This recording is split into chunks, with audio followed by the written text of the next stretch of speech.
righty. Let's see what's going on out there in the world.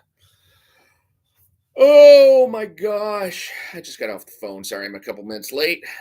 Um, Not really much going on. I mean, we can talk about any number of things. I know there's stuff going on in the Ripple world. I mean, I guess I should just basically come right out and say congratulations to Eric July on his I guess impending fatherhood, or well, technically the moment you get the woman pregnant you're a dad. So I mean, I think that was kind of the way why which he was talking about his his entry into fatherhood, and talking about, I became a father and showing the pregnancy photo. So yeah, it's fine. I mean, you can talk about it any which way you want, really.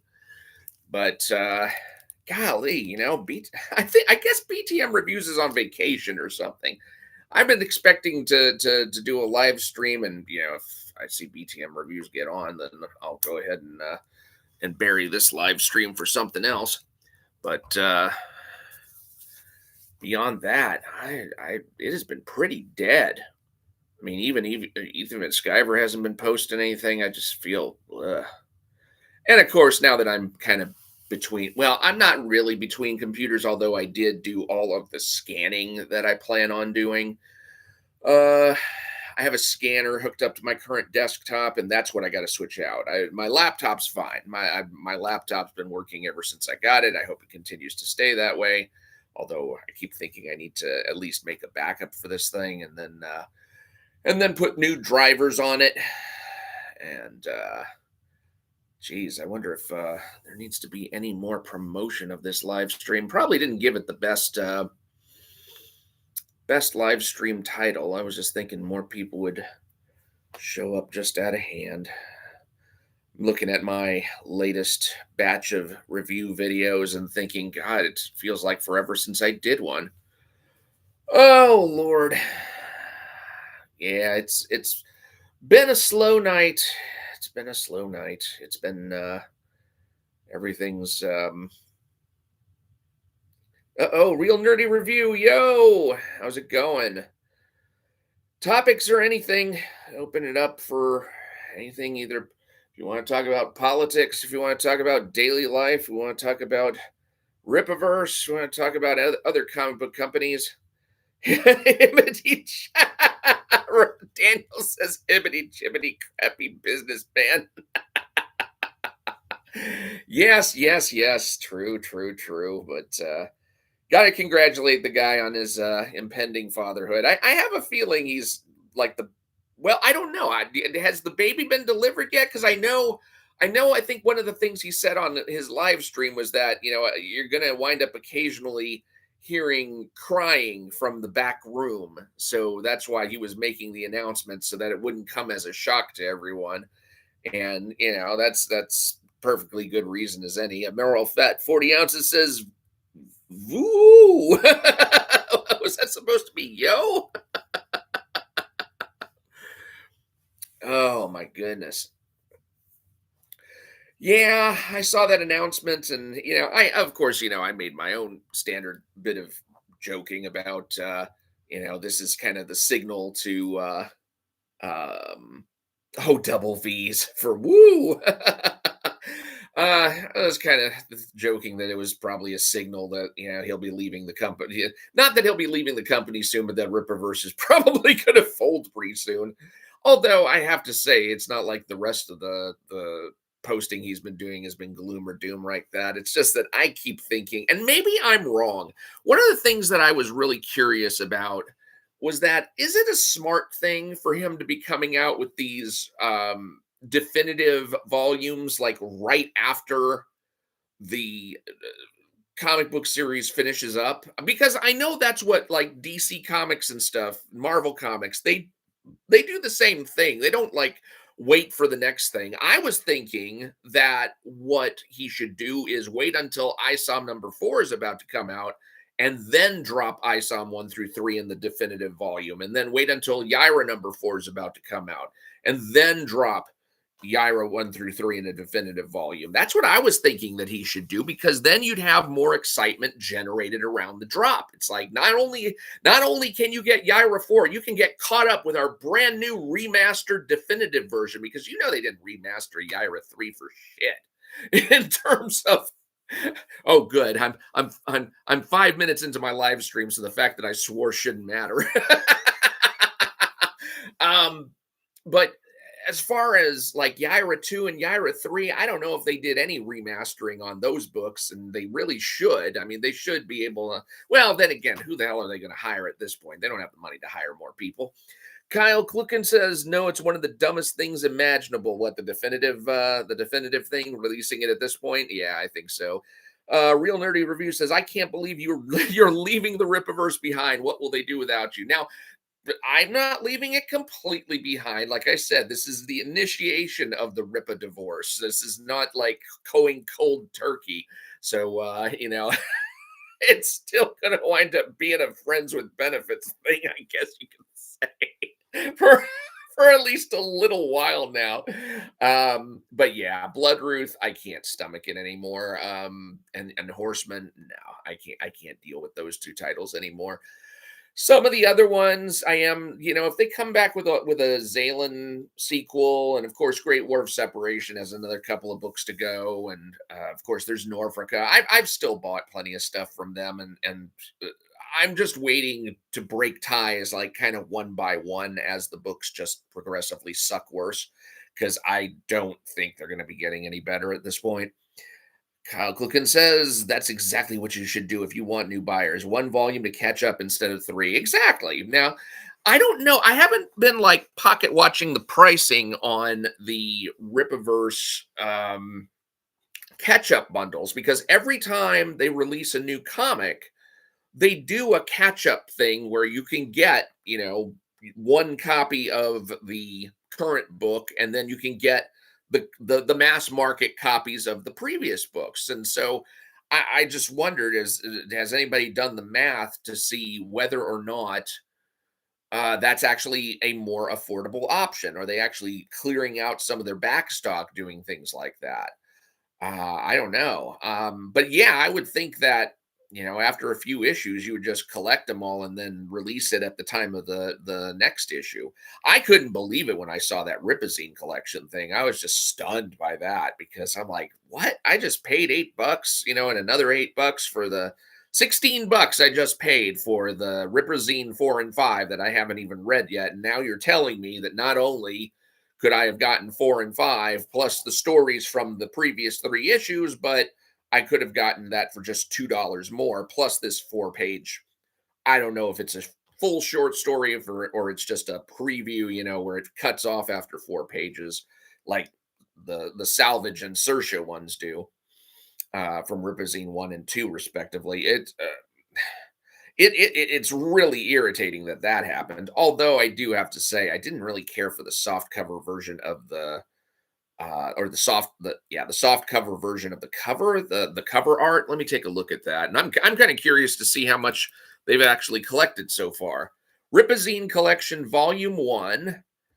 They currently have 263 total books sold for a total of $6,640 in sales.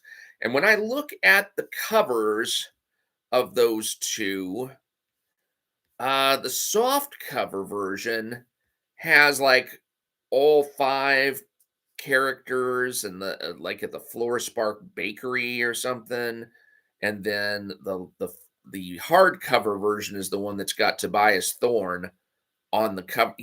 I don't know which of these I actually do like better, because I don't know. Neither of those appeal to me, and I'm not buying either of them anyway. Kyle says, then when you don't like it, you only have 1 book to burn instead of 3. Yeah, that's right. Yeah. Plus, you can sell off the collector's editions that I paid like $20 for on the first 3 issues. I spent $60 on that crap. So it feels like less of a ripoff. Yeah, no kidding. I just feel I kind of feel sorry for the people who are going to be buying these Ripazine collections, because they probably don't know that it is a more affordable way to get the stories in 3, 4, and 5 in just one volume. So it does make sense if you're coming in fresh to just buy that. But honestly, those first two stories, they're going to end up being reprinted in the Salvage and Sersha volumes that come out, or the later Salvage and Sersha books that come out. And I'm just like, really? You you're gonna cause people to do double duty on that? That just seems like bilking your customers. I don't really agree with all that. One of I really hated the way that back in the day, I don't know if anybody's old enough to even remember this, but back in the day, Valiant Comics, the first time that they came out with a trade paperback collection, I think it was the Unity trade paperback collection, and they screwed that up six ways to Sunday. I hated what they did with that because I think that was when they were forcing out Jim Shooter, and so they were like, now that Shooter's out of here, we can pretty much publish whatever we want to do. And what we're going to do is we're going to put chapter 1 through chapter 18 on top of our titles, even though all of the Unity titles were structured in such a way that you did not have to buy chapters 1 through 18 to understand the story that was going on for your particular favorite titles. I probably explained this before, but they came out with a prologue that would basically catch any new readers up on called Unity Zero, and it was a freebie that they actually gave away in some stores. So long as you bought like three of the Valiant titles, you could get the Unity Zero book for free, and that's how I wound up getting Shadow Man #1, and I think I got an Exo Man of War issue, maybe a Solar Man of the Atom issue, or maybe it was Eternal Warrior. I don't know what it was. But that was my introduction to Valiant Comics because Barry Windsor Smith did a kick-ass cover on that Unity Zero, showing all the gold key characters like Magnus and Solar, and I don't think Turok was on there, but all of the other characters in the Valiant universe. And so that Zero issue then led into all of the 8 titles that they had at the time. And if you read Harbinger, all you had to do was read Unity Zero, those 2 Harbinger issues, and Unity 1, and that's all you needed. You didn't need to go cross-pollinating among all of these crossover titles, which made it, something that would have been economical, except that Valiant, in their infinite wisdom at the time, decided, oh, well, let's just go ahead and do this as, chapters 1 through 18 and just have the 2 through 9 or 10 through 17 on the both months runs, and that was it was a total foobar. And then even worse, they came and collected the Unity volumes like that, so that when they published their individual titles trade paperbacks, they left out the Unity issues and made you go get those. Valiant after Jim Shooter left was never the same. I mean, there were some titles that were still pretty good. I mean, Shadow Man was a better title after after Steve Englehart left. And who was writing that one? Because I thought it was Steve Englehart from the beginning, but it really wasn't. He created the character, and I think he might have written the first issue, but I think there was some other writer on it. Maybe it was David Michelini. Let's see, Shadow Man. And we're going to look at Shadow Man from 1992. Okay, so that's the Zero issue. That actually came later. Shadow Man #1, written by Jim Shooter and Steve Englehart. Then 2 was written by Faye Perozich and Jim Shooter. So Faye Perozich, who I've never heard of. Then let's see, David Latham, Jim Shooter, and Bob Layton got a crack for one of the Unity issues. And then Bob Hall, who I think Bob Hall took over as writer first and then as the artist. Yeah, he became both writer and artist. And when Bob Hall took over, that book just really took off. And it became amazing. I had like all the issues of that, and I kept most of them except for I think there was a crossover with Exo Man of War that was terrible, but everything else I kept from the Shadow Man series. Kyle says, I'm going to be honest. I think they're going to resort to more AI with their comic creation, which, come to think of it, probably won't be any worse. Yeah, could be. Well, I know Chuck Dixon will absolutely resist that. And I mean, Joe Bennett might be using AI here and there as far as his sketches and stuff goes, and or maybe to create reference for himself. But I don't really think that that he did any AI either in Alpha Core or Horseman or whichever one he was accused of doing.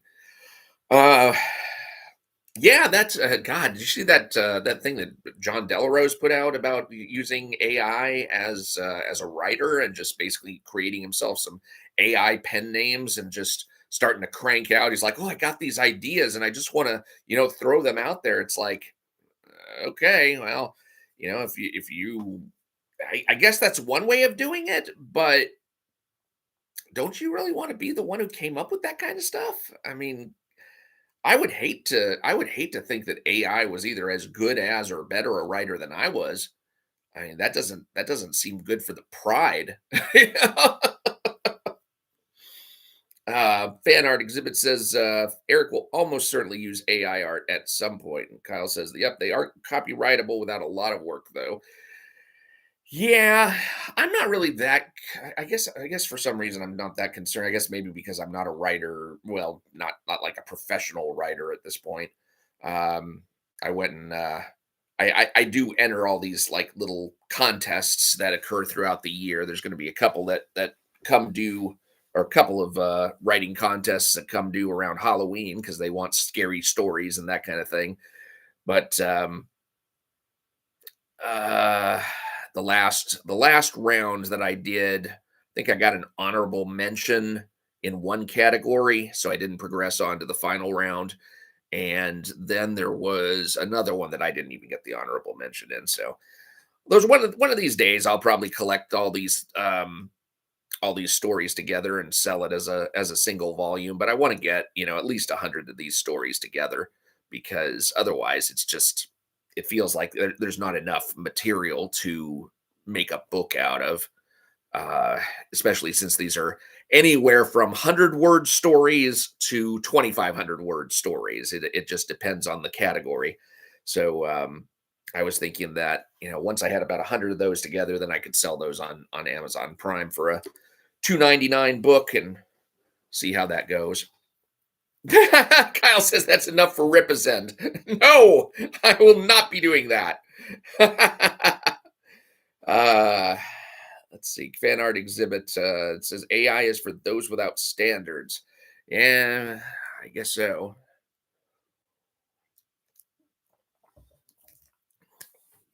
Yeah, that Rippazine collection sure freaked me out, though. I could not believe seeing that. I mean, it just feels like Rippaverse is grasping at straws, looking for cash grabs. Uh, Zachary Levi. It's interesting that he's trying his hand at comic book writing. I don't remember hearing anything about that through the grapevine. And I did meet him. I have a video a while back. I think it was a live stream video that I did where I was showing off or I may have clipped it out as a standalone video where I was showing the haul that I got of autographs from the Fan Expo Dallas of this past April or something. Maybe that was back in April. And I got my Shazam volume signed by him. There's a Jeff Johns, Gary Frank Shazam cover, or a Shazam hardcover book where I had him sign one of the interior pages. Uh, Fan art says you can only republish the same thing so many times. At a certain point, people will ask, "What else you got?" Yeah, I mean, unless you're pretty creative, and I'll tell you what, I've been going through like past issues of Mike Barron's Nexus, and my God, that guy just had like tons of ideas. You really, there are some writers where you really, even if you're not like huge fans of their writing style sometimes, and you still have to be amazed at just how creative they are, that they can come up with so many different ideas and have so many ideas for stories.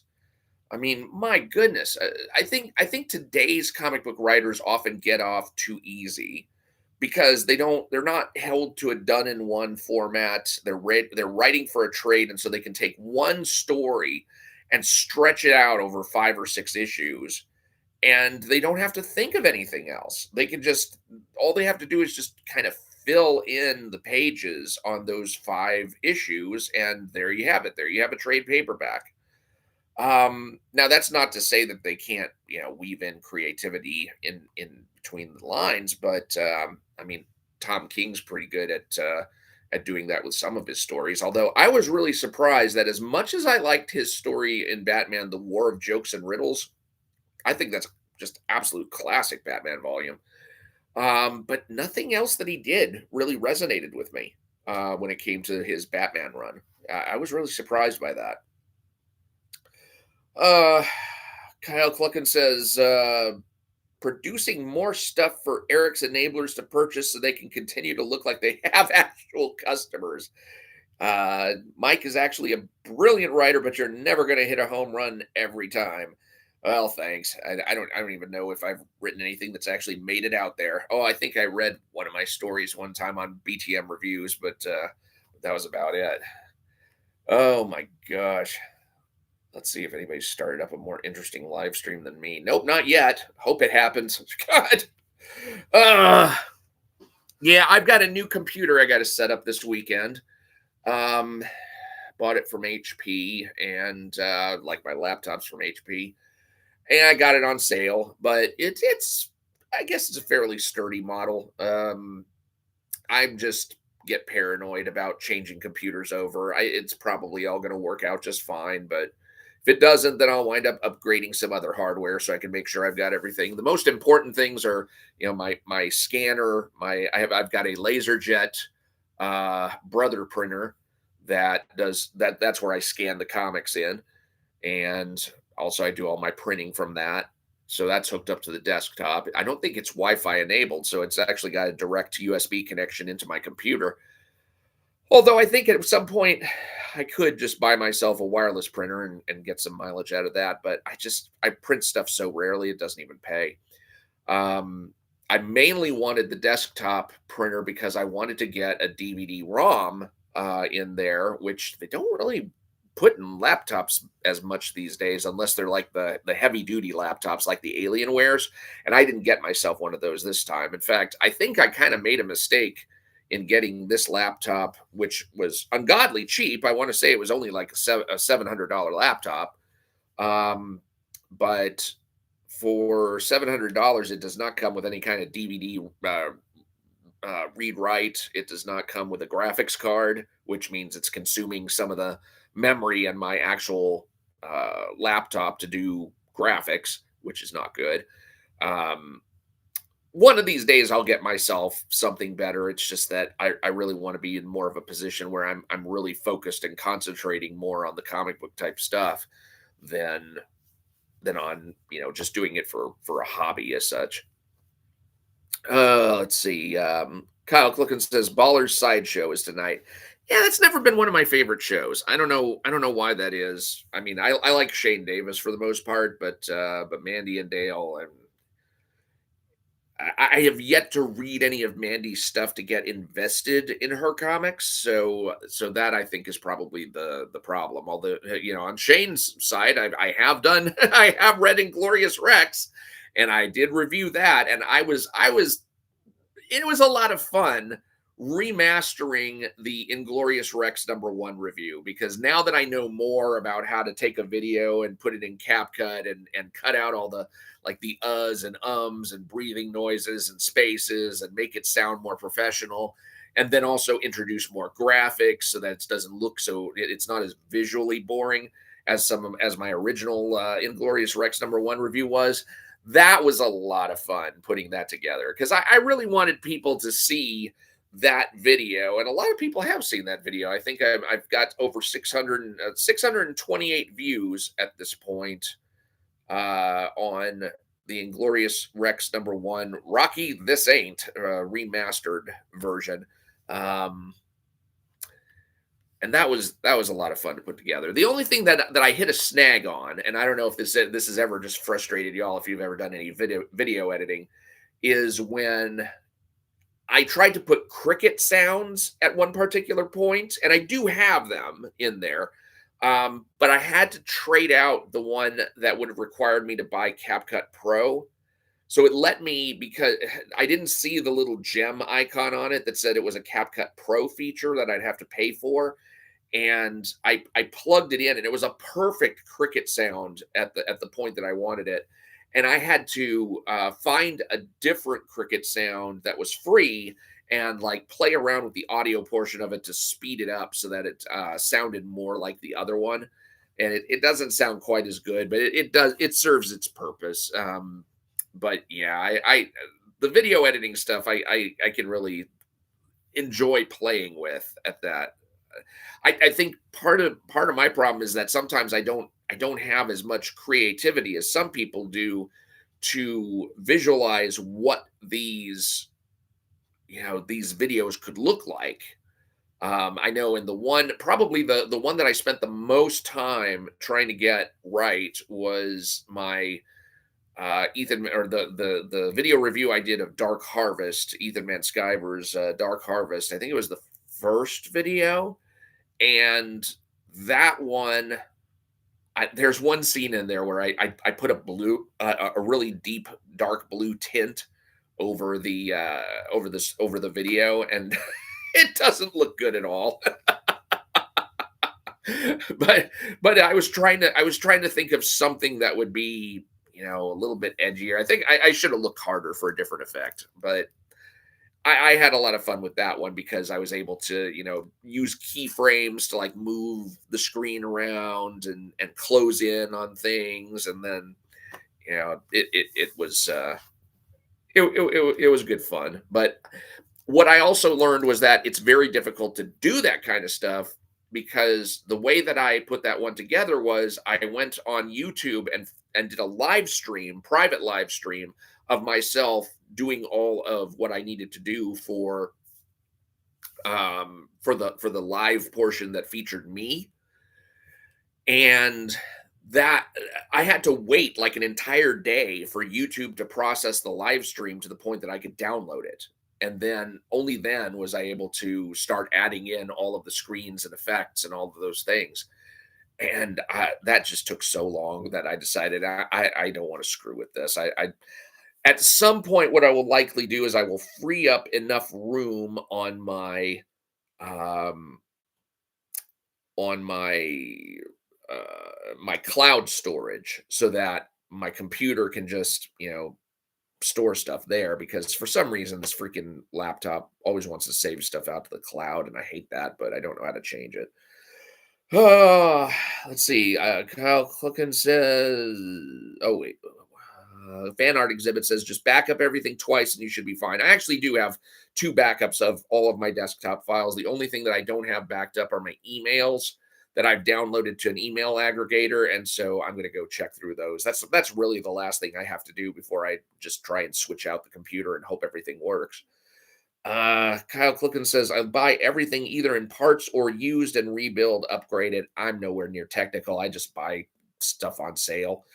As for laptops, I usually trust Lenovo. That was an option. I could have possibly gotten that one, but HP was running some sales, and I thought, I'll go with them. They're a reputable brand. Kyle says, "I'm waiting for Gemshock. A few people have talked about actually enjoying it. I have both Jack the Rippers as well. They are decent for what they are, but it is for a specific type of audience." Yeah, Super Dead 1 and 2 are on, well, that we will be on the way as soon as the campaign closes out, but that's all I'm getting for now. Rapport says, "Crickets, nobody noticed, bro. Like half the criticism you have for comics." Oh, I've got a mascot. Yeah, it was the crickets in that particular case in the video was at a point where I was basically pointing out that there's a monster in Inglorious Rex #1 that never gets a name. And so I just put I just put crickets behind the stark graphic saying, this monster never gets a name. Let's see.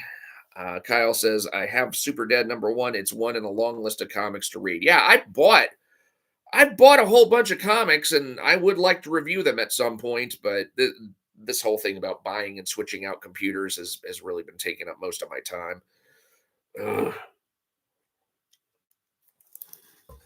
Plus, I've been having some car issues lately. I mean, nothing that's holding me up from driving. Oh, low watermark says hi, Mike, with $30. Thank you so much, dude. You shouldn't be donating anything. I still have credit for years for Ripperverse stuff, but it is appreciated. And my goodness, oh yeah, I don't have any like jiggly videos like jiggly Dolly Parton videos like Katie did does for hers. Oh my goodness. Yeah, speaking of reviews, I think Mint Salad's been going through and doing the Twilight Zone episodes. I'm kind of that's one of those things that'd be cool if I felt like I had the time to both watch the Twilight episodes and then follow along with her reviews of those. To get into to watching her channel, but I I don't have the time for that. Yeah, Mint, Low Water Mark says Mint does good stuff. Yeah. Um, there was that one time when Katie did was telling me, it's like, well, you should watch her Inglorious Rex #1 video. She thinks it's a perfect book just like I do. I'm like, well, then what am I going to get out of watching her video then? I mean, all that's telling me is that she either missed or doesn't think much of all the stuff that I found wrong with the book. So if there's something where, I think a book is like really, really good and she thinks it's terrible, then that to me is what I want to see. I want to see that review then. Show me what I missed. Show me what's wrong with the book that I missed. That's what I'd really want to see. Uh Kyle Clucken says, "Man, the Twilight Zone was a great show, but it was bizarre." Scorpiorpio says, "Salute, Mike." Low Watermark says, "Hey, hope to see you on a Dave stream soon." Yeah, I hope to see a Dave stream soon. Where has he been all week? Do you know? Um, is he on vacation or something? I think I heard him say something about being on vacation, but I also thought I heard him say more about doing more live streams or something. So I thought he'd either be live streaming from the road or he'd be I don't know. Rat poor Mike likes comics, had no clue. Yeah, it's hard to find one that I actually like. Yeah, I tell you. I don't know. There was an interesting hidden gem that I found out about, and until I buy it, I'm not going to say exactly what it is because I don't want people like rushing the online comics store and buying it. But it was by William Messner Loebs, and it's about these people who get sent back in time and have to figure out a way to get back to to build a time machine for themselves to get them back to their own time, even though they're stuck in the 1900s or something. And the way that he captures the past um, of that era was really interesting. So I think I'm going to pick that up. I've got a lot of money saved on this one particular comic stores site where I just took them about $20 worth of stuff today and to turn in because no Rippaverse stuff. They're not buying that. Oh, what is coming from Rippaverse? I mean, my gosh, I feel like I haven't gotten anything from them in ages, and I guess it's just because I only have two orders that I'm waiting on, and I know one of the orders is Yaira 3 and Ripazine 4. Is that it? Or in the Saints and Sinners collection, maybe? Let me see. I'm gonna go check my orders here. Da, da, da, da, da, da, da, da. What do we got?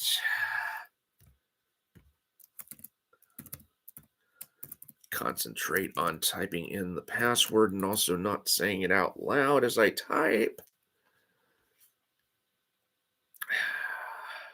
See if either of these things have shipped yet.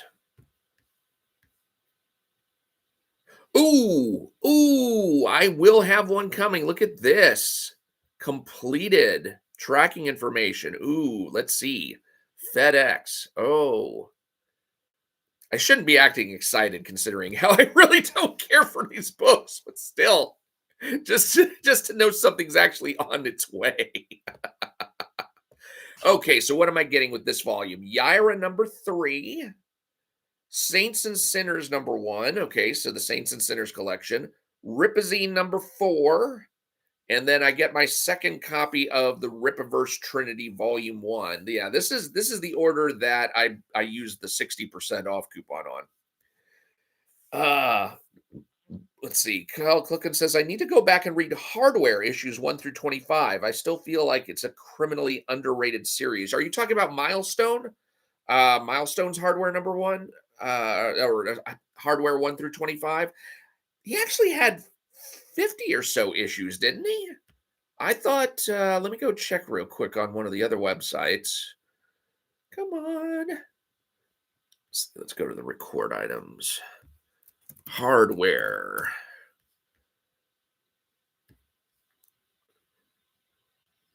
Hardware had 50 issues, and I guess it was done at that point. Was that all of it? Really? I didn't think that was supposed to be the final issue. There's nothing beyond that? Come on, really? That doesn't make any sense. Hardware, season one, the 55, blah, blah, blah. I guess so. I guess that's all they had was the 50 issues of Hardware. But yeah, they've got 50 issues. Yeah, I think I got rid of all of my Hardware 52. I don't know. You're missing 26 onward. He came back and made cameos and others, but it was the only issue. You know what's ironic? This is so bad.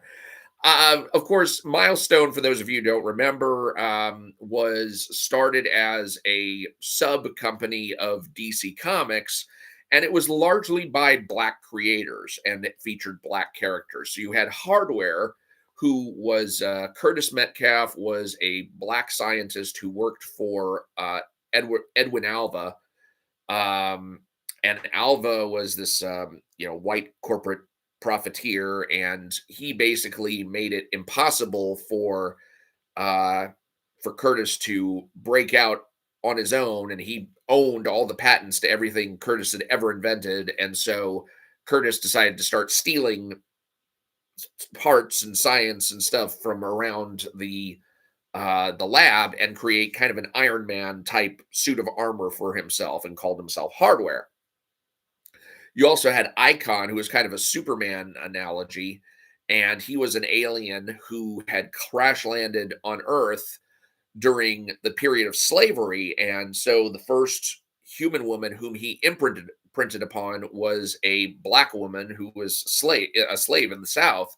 And so he grew up in slavery, and then as the generations turned over, he eventually became a prominent attorney who is his own great grandson. But he had superpowers, and when a young girl from the inner city broke into his house and tried to rob him, he revealed his powers to her, and she's like, why are you not out there being an icon for Black people everywhere? And so he adopted the identity of Icon and started becoming a crime fighter along with her as a sidekick.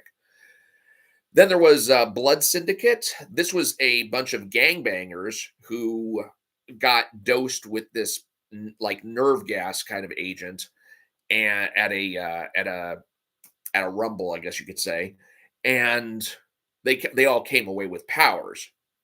And there was one teenager in particular who wasn't a member of any gang, but he was there at the incident, and he was Virgil Hawkins, who became Static. Now, those were the four core titles of Milestone, and so it was largely just about Black characters, and there were mostly Black and other Latino characters and Asian characters in the Blood Syndicate, but there were very few white characters. It wasn't until there was a series called Cobalt that there was a series focusing on a white character. I'm not counting Death Wish, because that one really was never supposed to be an ongoing series. Uh, and if you want to see me or talk about Death Wish, that is in one of my Creeping Rainbow in Comics videos. So if you look for that playlist, the Creeping Rainbow in Comics, there is a commentary on the series Death Wish in there. He was kind of a Punisher analog, but got kind of sick. He was also it was like a Hannibal Lecter / Punisher kind of matchup. what was I talking about? Cobalt. So Cobalt was like a Batman type character, and a guy who had, I guess, saved his life back in the day called in a favor and said, "My grandson wants to be a superhero. I want you to take him on as your sidekick." And so he had to teach this kid the cool tools of the trade. So it's the only milestone title that focused on a white character. And when I finally decided that I didn't want to keep my entire comic book collection anymore, it's the only title that I kept. So it's like, oh God, I feel like such a stereotype. I'm the white guy who kept the one white hero from Milestone. But I just didn't care for all the other stuff as much. Oh man. So yeah, that was a decent series. I know they came out with Milestone season 1, which was supposed to recapitulate those old stories or make them refresh them for a new generation, but I didn't care for the writing and art in those. I think they really lost some key talent in the past few years, both on the art and writing style, art and writing side of things. Like I know Dwayne McDuffie died. I know MD Bright died. I don't know who else has passed on since then, but it was a good effort to make a universe of mostly minority characters. I had a lot of admiration for the Milestone universe when I was reading it, but Kyle Clicken says hardware is an asshole hero written correct. Eric July should have taken notes since Isam's personality was written so ass. Yeah, ISOM had potential. It really did. And even when I read ISOM 3, I was like, "Oh, well, if this is actually what it was supposed to be, then this had real potential to it." But the execution is just complete ass.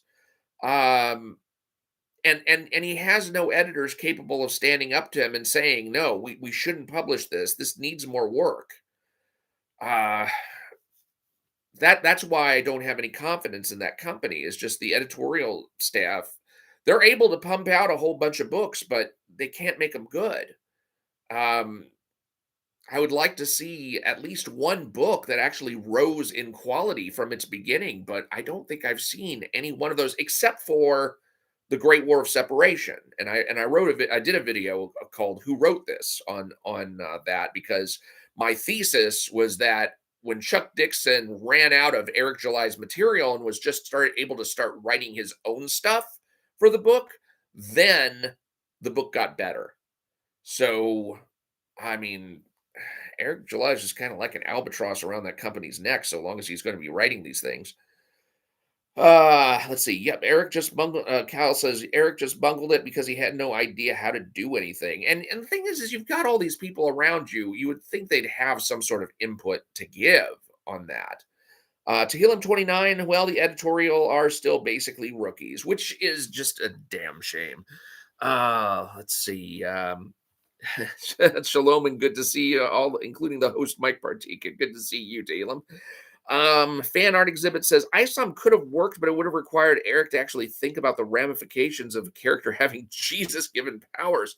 You know, yeah, there were two main problems, and I explained some of these in my ISOM number 3 reviews. There were two main problems with the idea of the ISOM power set. And one is that it's still so ill-defined. We don't know what his powers are other than God blesses him with whatever he needs. I mean, that's a little bit too Thorish, I think, in terms of, just make up anything and let him find his way out of it.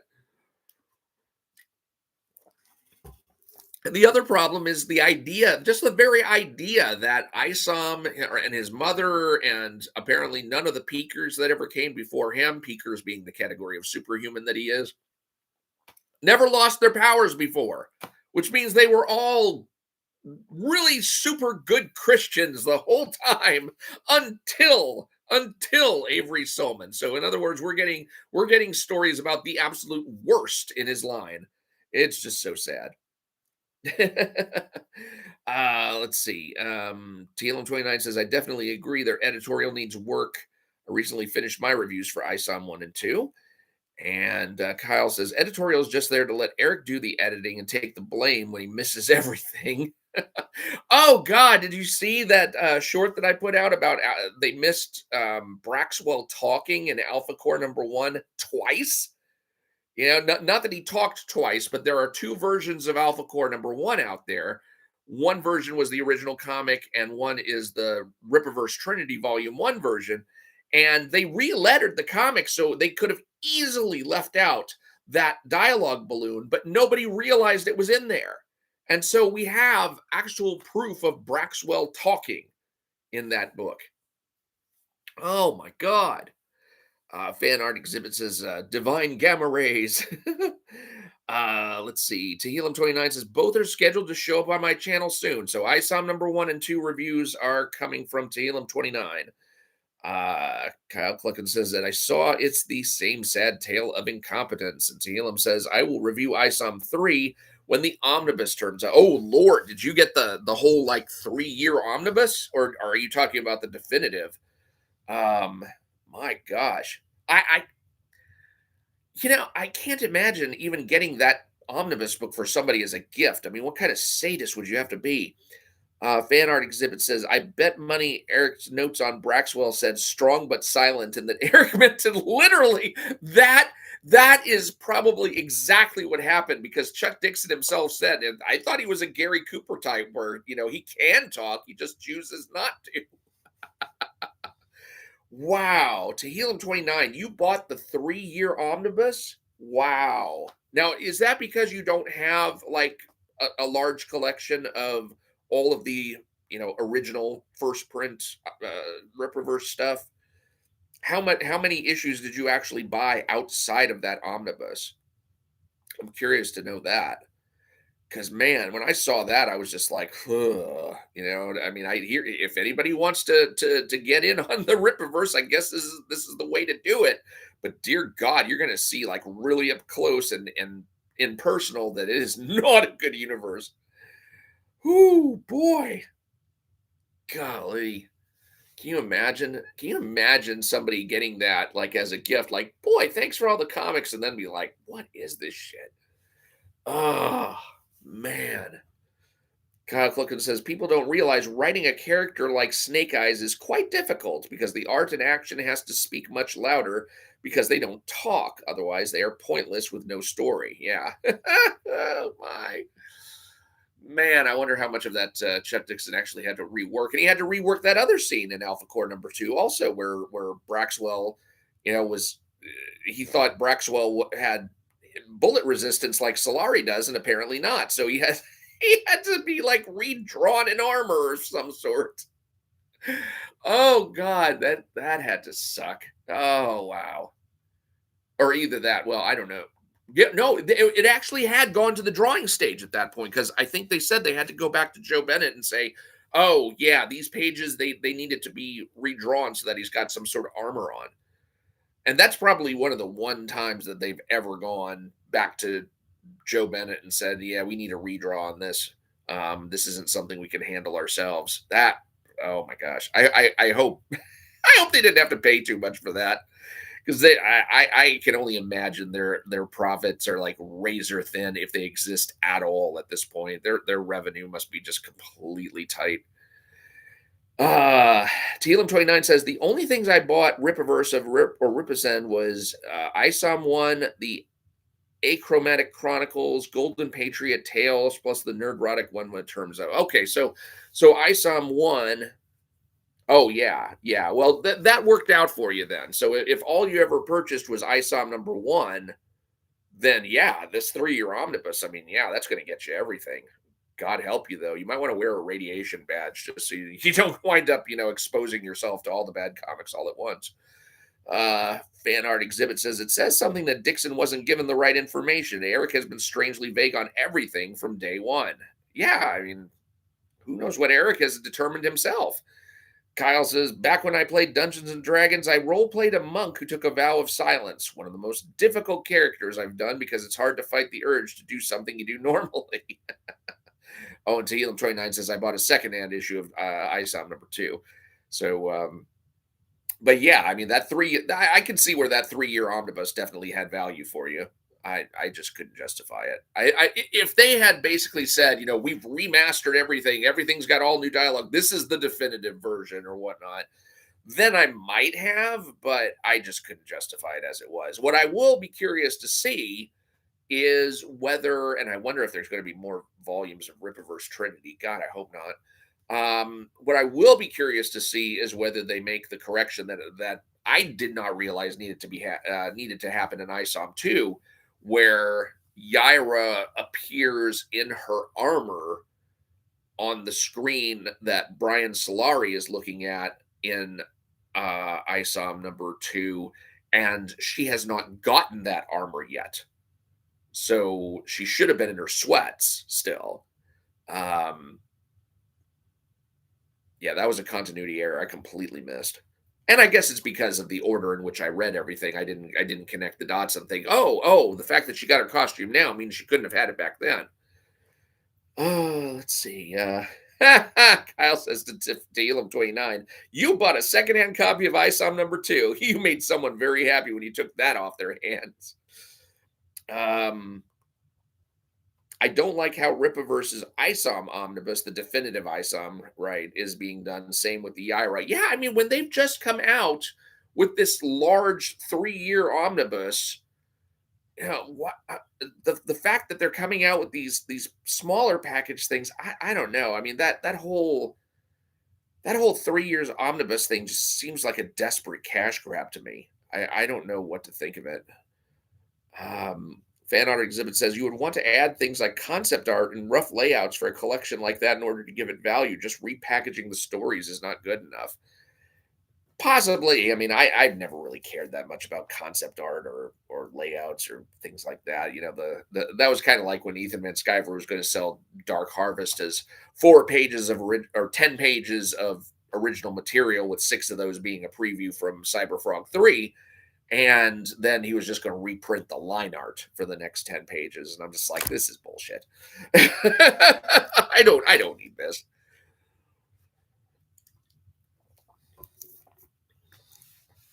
Yeah, it's hard to believe. I was a little bit surprised when Horseman number 1 dissatisfied me as badly as it did. I mean, the way that it ended. Here's the thing about Horseman number 1. They lost me on that last page. That last page is what made the difference. So I don't know if you've all seen my Horseman number 1 review. And let's see, Tealum 29 says it would be better if it had the first omnibus for ISOM only, if they covered the first five or 6 volumes of ISOM being more value for the money. Kyle Clucken says I bought a Lady Death omnibus and it was well worth it. I did not buy any of the Rippaverse omnibuses because not buying it was well worth it. With Horseman number 1, the last page of the book shows the horseman who has just crashed into a drug den, basically a drug manufacturing site. And he gets out of his car and he's got guns blazing. So he's kind of like, he's out of the car and he's starting to fire at all these things. And then right at the bottom of the page, there's like a slice of panel, and he's running more kind of away from the camera while there are these women in the foreground who are running away from him. And he shoots a guy and says, "Not you, cabron." And then the book's over.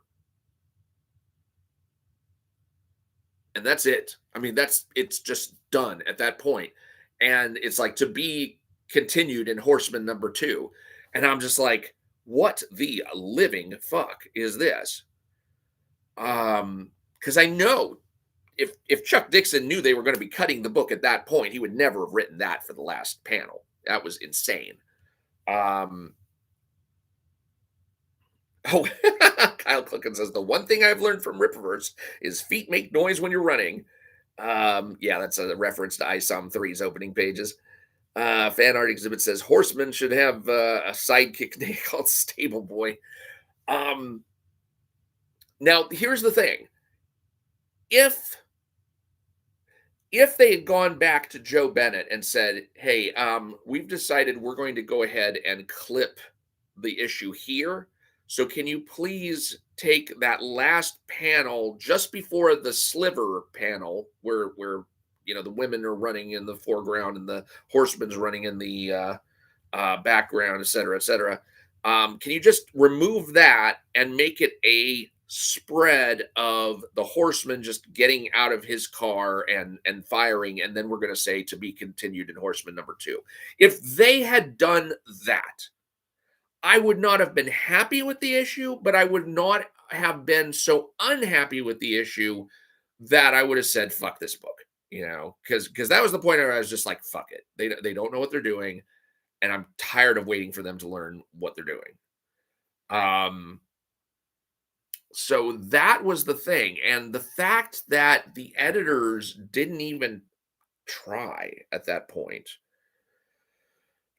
I mean, they could have even, if they had to, they could have even like made that whole last section black or something and saying, will the horseman survive taking on this drug den? Find out in issue number 2 or something like that. And that would have been okay. The fact that they didn't even try to end it on the proper note was inexcusable. That was the point at which I realized they were not going to make the necessary effort that it would take in order to make good books. They just weren't trying at that point. Fan art exhibit says such a strange way to end the book. Yeah, exactly. Let's see. TLM29 says Ripperverse needs to wise up and stop sniffing their own farts. And said, I will be getting the Ripazine with Andrew's character in it. That would be Blue Shift, or actually Zephyr now. And don't let anyone tell you that they didn't originally intend to name that character Blue Shift, because, oh my God, they did. I have so much proof. And that is the comic book company that made their own Blue Shift, and who was basically contacting Eric about hey, we already have a speedster character named this. At some point I would like to review their stuff, and I've got my eye on a couple of their like compendium volumes that hopefully one day I'll get to when I've run out of everything else that I've got, because I've still got a ton of stuff to go through. Let's see. Helium says, fan art exhibit says such a strange way to end the book. That talking about Horseman number 1. Helium 29 says, if I were to guess, Ripperverse think that they're using the Marvel method, but missing the mark with the method. Yeah, I don't know that they're doing Marvel method. I know Eric July has denied that he does Marvel method. I'm just thinking that what they are failing to do is when they get the art back, they are failing to make the necessary adjustments to their dialogue. And I think that's because maybe it's because they're using this Invisible Art Studio company, and all they're doing is just basically taking the script as they've been told, and they're fitting the dialogue balloons where they've been told to fit them in, and they don't have the experience themselves to say, oh, well, considering the art came back like this, we really should move these dialogue balloons around so that they're like this. Just going through that effort would seriously improve some of the comics that have come, especially like Yaira number 2. Yaira number 2 was loaded with stuff like that, where it was like, wait a minute, why is this dialogue balloon here and not in this panel? That's stuff that I would really like to see more concentration made on, is in the editing process, where they can bring in somebody to say, okay, look at the script, do the dialogue panel, or should we move any of this dialogue around? Be really nice if they did that. So Saturday between 9 and 1:30 p.m. that is when I should be getting my copies of stuff. So that's tomorrow, isn't it? Wait a minute, Saturday? That is tomorrow. Oh my God. Yeah. So I'm gonna have to get my computer set up now. Damn it. I wanted to procrastinate even more. Fan art exhibit says a quick Google search should have told Eric that Blue Shift name was used. Alternatively, he did know and didn't care that someone else used it. It might not have been that easy, because this company is located in the UK. So I don't know. Let me just take a quick look. I use Bing as my search engine. So if I said blue dash shift speeds, let's see, superhero, blue shift superhero, unofficial handbook of the what?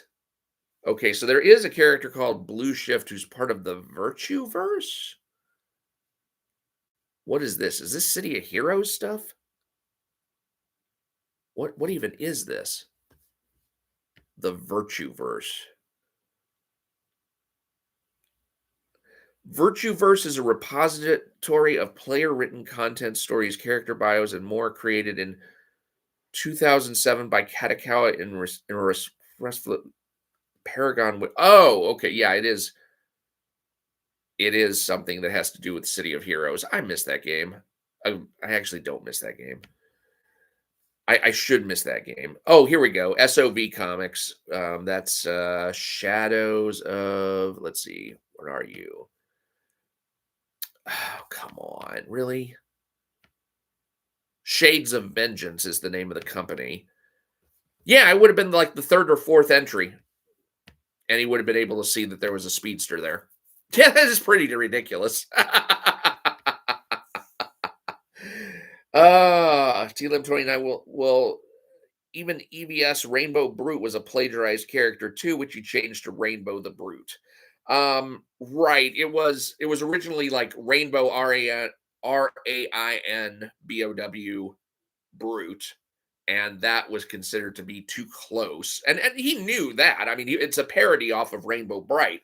So it's not that he didn't know that he was like spoofing a character's name, but he just said, Let me take it farther away just to make sure that, you know, there can be less claim of trademark infringement or what have you. When will EVS pay the original Rainbow Brute creator? There isn't one that I know of. Unless you're saying, wait a minute, Rainbow Brute was a plagiarized. Since when? Is that true? Rainbow Brute.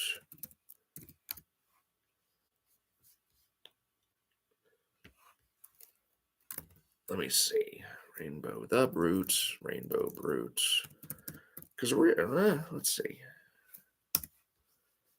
How did I get into the shopping side? Oh, bloody hell. Come on. Rainbow Brute. And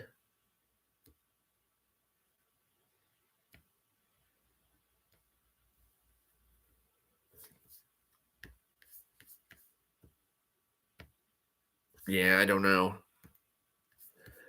That one will be harder to look up. But yeah, this Shades of Vengeance, they have some comic book compendiums here.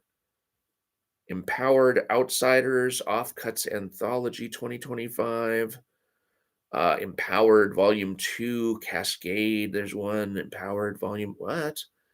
Empowered Outsiders. So yeah, they have some collections there. I'd probably contact them and find out, okay, look, if I just wanted to get like everything of yours, what's the best way to do it? Because, I mean, that is one of the fun things about the Rippaverse, if it ever panned out into anything good on an individual title basis, is that it's a shared universe. You want those characters to be interacting, but what you also want is consistency among those characters, and that's something you really don't get.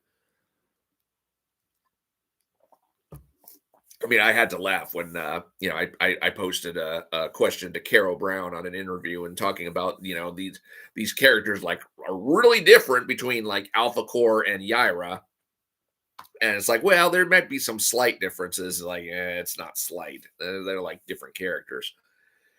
A Brown CBR, you should review Wonder Island and Total Conquest next. Total Conquest, that's not the Liam's annual, is it? Because I do have that coming. Wonder Island. Wonder Island. What the hell is that? That's a Dragon Ball thing? Yeah, I don't get into I don't get into Dragon Ball Z stuff. I can never understand the appeal of that show. That show just drove me insane. Anytime I tried to watch it, I was like, what is this shit? Let's see. Helium 29, there are some receipts on it which have been shared on other channels. The only difference between each blue shift character is Rippaverse and the OG. Rippaverse character is male, the blue shift is twin. OG is twin sisters, one is blue shift. Wonder Island is Liam Gray's other comic. I've never heard of that. Wonder Island? Really? Wonder Island by Conquest Comics? Oh shit. I almost killed my live stream. It's like, are you sure you want to leave this live stream? No, no. Wonder Island. What? I see a Wonder Island on Indiegogo, but oh my god, it is. I had no idea. Now that is a closed campaign, so I don't think there's a way to get that right now. So yeah, I don't think I can buy it. Yeah, I am getting the Conquest annual. What do we got? It hasn't shipped out yet. Who knows when it will, though? Yeah, that is one of the problems is like having to wait for the campaigns, and then you finally sign up for the campaign, and you're like, oh, I'm going to get caught up on everything, and then you have to wait for the campaign to close, and then you have to wait for the campaign to fulfill. So yeah, I mean, crowdfunding can be a drag in that respect. I think the one that I may have thrown $60 away that I'll never see is Mike S. Miller. He has a he has a digital library bundle where like for $60 you're supposed to get like all of his library of comics. And I was like, I'll give it a shot. Because actually, when I read his books, they did the George R. R. Martin Game of Thrones adaptations of some early stories that called the Hedge Knight and the Silver Sword, I think it was. I think there was a later one, but I was actually impressed by his ability to draw really mundane scenes but keep them interesting.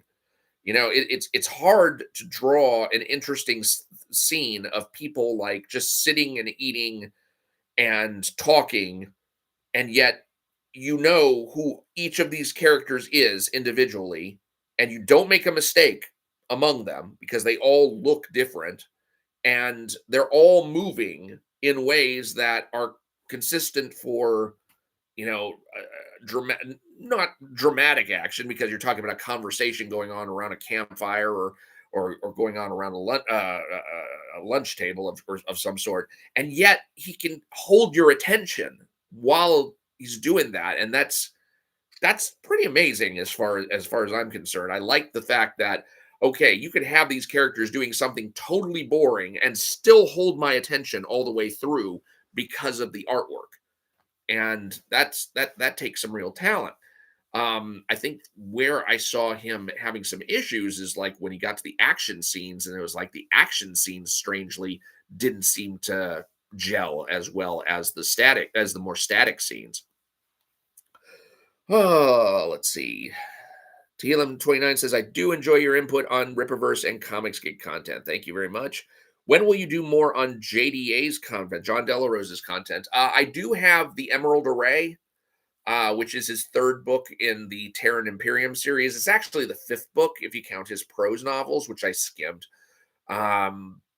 So that is on the docket to do, but I it's just a matter of getting around to it. I mean, honestly, people want more of the Comicsgate stuff and the Rippaverse stuff when it comes in, and so I try to oblige. And uh let's see, will you review Rini Draw's books Fiendish? Yes, I will. I did back Fiendish Volume 3. So I've got 1, 2, 2.5, and 3 coming whenever that fulfills. So yeah, I decided to go ahead and plunk down on that one because it just takes so long between these things. Also, Godlike 1 and 2, whenever that comes out, I'll be reviewing that. And I did get Graveyard Shift Volume 5 and all the previous volumes and supplementals, so there's a lot of material there to get. I'm just wondering whenever, like, if Graveyard Shift number Volume 6 or something comes out, am I going to be getting myself duplicate copies? Because I only got like one copy of each of those things. Let's see. Telam says, I will probably get Fiendish via her main website. I have other iconic comic titles I need to collect. Yeah, I'm really not terribly interested in reviewing Common America, even though that's what people have been asking for. I might need to be bribed into that one. Um, but they did have one book that I can't remember what it was called, but I'll probably take a look at some point in the future. I mean, what once I get done like separating myself from Rippaverse completely, if that manages to happen within the next year, um, I'll need other things to review. Let's see. Fan art exhibit says Rainey did much better in chapter 2, both in art and story. Arc Athena. I don't think that was the one. It might be. It might be. I can't remember. Well, let me go look. Let's see. Iconic comics. Arc Athena, that looks correct. Let's see, volume 1.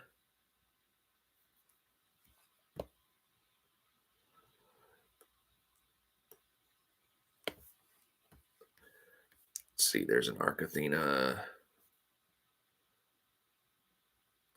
Yes. Yeah, Arc Athena is the one. That one looked interesting. I didn't care much for the story of Soul Finder, and I looked through Common America, but it's so manga-ish that I almost feel like it's difficult to judge those. Um, and it was just so kind of girly too. Let's see. Kyle Clucken says, I have Reenie's books 1, 2, 2.5 reading, waiting on 3. I've enjoyed them, but I'm a role player at heart, and you can see heavy RPG influence in her stories. Fan art exhibit says, I think Reenie has done the best world building of all the indies. She's put so much thought into everything. Eric could learn a thing or two from her. Yeah, I did notice that when she was talking about, oh, look at the language I developed. It's like, okay, Tolkien. Yeah, okay. It's kind of like every time they try and do a Kryptonian or Legion of Superheroes alphabet interlac, and I'm like, just like, oh God, can you just like translate this for us? I really don't need that. Oh goodness, can't believe there's like practically nobody on tonight. I know I need to get to at least going through my, what do you call it, my emails and trying to get all that stuff squared away. But it just sucks so bad trying to concentrate on anything these days. I swear, I think social media has really killed my ability to focus. What else have we got? Oh, biggest problem in the universe is on. I'm surprised those two are still together at this point. Trump 3. I don't see anything else going on.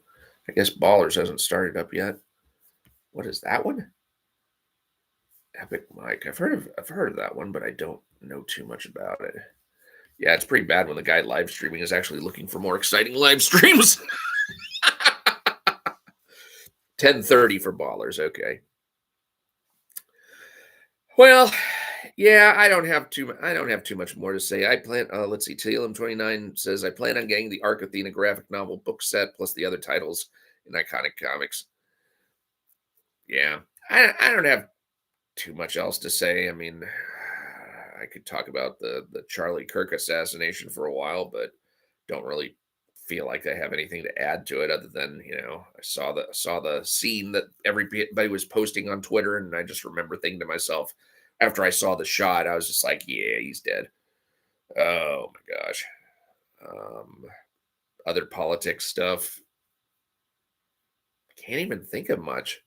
I did watch the Ta-Nehisi Coates and Ezra Klein interview where Ta-Nehisi Coates called him a hate monger, and I was just like, that's probably going a bit too far, but I can understand his point of view in the sense of, if Ta-Nehisi Coates thinks that the right is just this swirling mass of hate, and Charlie Kirk was capable of focusing that, then that would be, I guess, an appropriate name. But like I posted on some places that it all depends on how you view the ideas and attitudes of the right, because when we're looking at the left as though they're insane, it's like, oh god. um to the to the uh I don't know, I probably shouldn't be too terribly political in my expressions right now, but different people come across different ways to people of different views. You're gonna look like the compassionate and empathetic one to some people, and you're gonna look like the absolute insane person to somebody else. Oh man. But other than that, all right. Well, thank you all for helping me procrastinate. I think I've procrastinated enough. I'm gonna have to I'm gonna have to get on top of things now, and maybe I'll take a nap first. That'll be more procrastination. But yeah, I've got more Ripaverse material coming tomorrow, so I better get prepared for it because oh my goodness, that's gonna be a lot of stuff. Yeah, I ordered that second copy of Ripaverse Trinity so that I'd have something to tear apart for scans at some later date. And there's a lot pretty worth tearing apart. It'll be interesting to go through all the differences between the ISOM number ones, the Yaira number ones, the Alpha Core number ones. There are still some things that are left unfixed in the Ripaverse Trinity, though. That's kind of sad, but we'll see. All right. Thank y'all. Thank y'all for coming, and I will talk to y'all later. Y'all have a good weekend.